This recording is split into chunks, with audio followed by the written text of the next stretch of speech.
আনন্দ দাশের বনলতা সেন।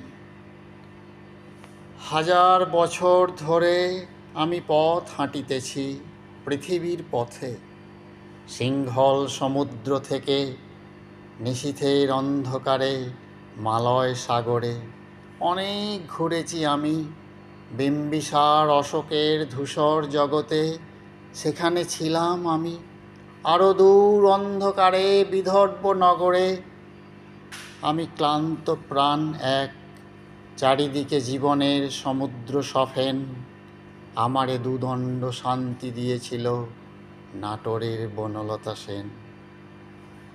চুল তার কবেকার, অন্ধকার বিদিশার নিশা, মুখ তার শ্রাবস্তির কারুকার্য। অতি দূর সমুদ্রের পর হাল ভেঙে যে নাবিক হারায়েছে দিশা।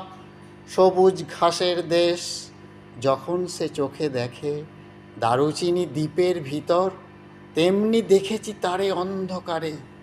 বলেছে সে, এতদিন কোথায় ছিলেন?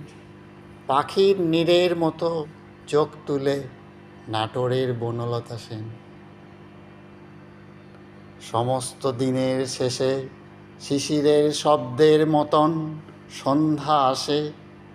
ডানার রৌদ্রের গন্ধ মুছে ফেলে চিল। পৃথিবীর সব রং নিভে গেলে পাণ্ডুলিপি করে আয়োজন। তখন গল্পের তরে জোনাকির রঙে ঝিলমিল। সব পাখি ঘরে আসে, সব নদী ফুরায়, এ জীবনের সব লেনদেন। থাকে শুধু অন্ধকার, মুখোমুখি বসিবার বনলতা সেন। নমস্কার।